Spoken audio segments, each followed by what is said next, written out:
Institut Cervantes, če začnemo pri tem, kaj je to za en inštitut oziroma kaj ljudje tukaj počnete? To je institucija, ki je španska vlada ustanovila leto 1991 in namen je približati ali predstaviti španski jezik in španski kulturi. Ne samo iz Španije, ampak tudi iz španskih govorečih držav. In Slovenci imamo zelo radi špansko kulturo, se meni zdi. Zelo. Sploh zadnja leta, ne? Zelo veliko. Jaz ne vem, če zaradi tega, da so začeli nadaljevanke, telenovele ali ne vem. Možno. Ampak res vas je zelo všeč. Mogoče zaradi tega, ker je lažje jezik za začetek, ne kot slovenski jezik za nas, recimo. In tudi kulturo, ki je vedno povezano, mi se vedno dotikamo in se poljubimo in se smejimo in se tako. Jaz, ko sem se snemala enkrat na tečaj, na pouk, jaz sem drugače tudi učiteljica, potem za moj magister sem morala samo sebe gledati in mi je bilo grozno, ker sem videla, da sem kot in res smo zelo ekspresivni in to so Slovenci včasih je malo čutno. Mi to privlačijo, ne? Ja. Slovence.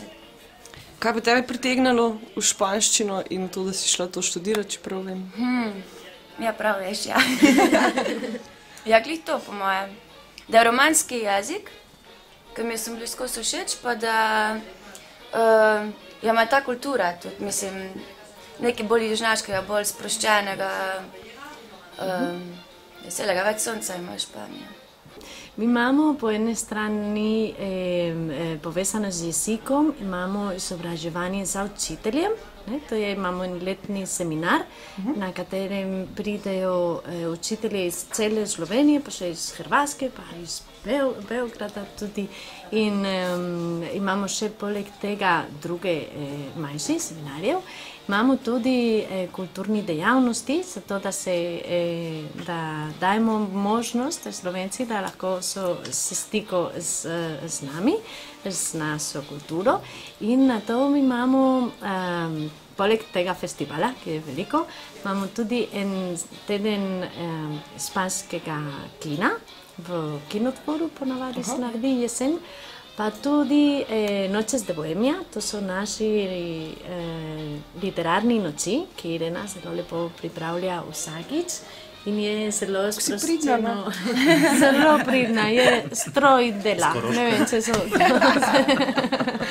Ja, veliko, še veliko. Si, imamo tudi za otroci dejavnosti, tukaj smo začeli letos, Španjolandija se menuje, si. Smo imeli dvakrat in je bilo zelo uspešno s sodelovanjem s univerzijo, iz filozofska fakulteta, hispanistiki oddelki. On je tam delal in zato vse.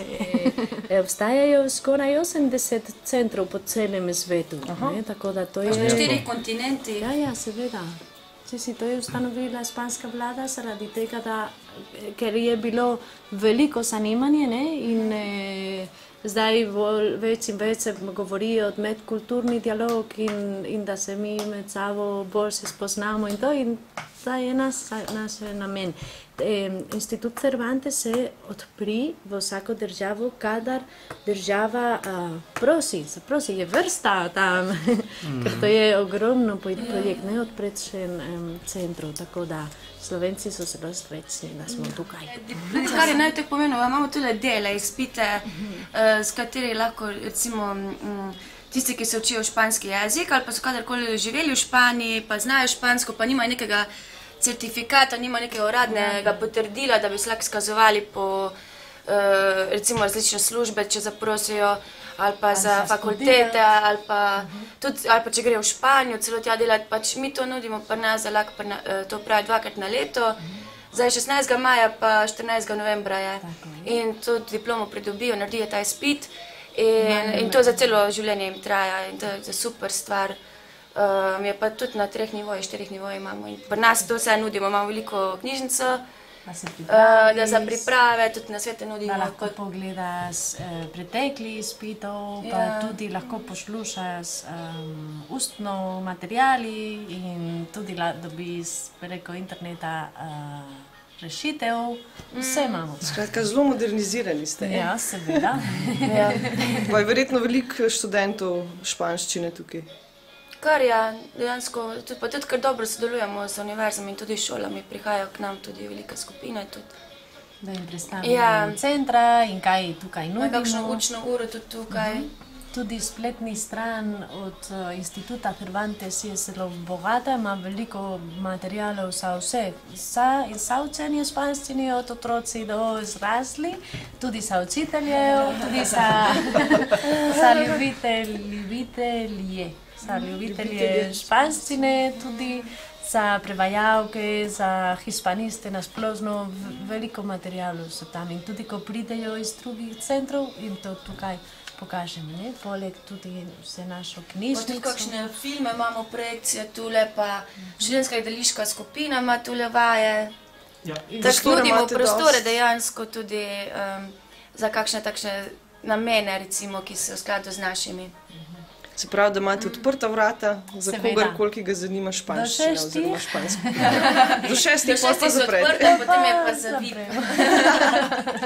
Buenas tardes. No, ste videli, to so skupinica ljudi iz Inštituta Cervantes. Tukaj smo imeli eno malo zakusko. To je pa ena ful znamenita španska jed, koruze, neke popražene. Tako da se vidimo na festivalu in na inštitutu, v končni fazi.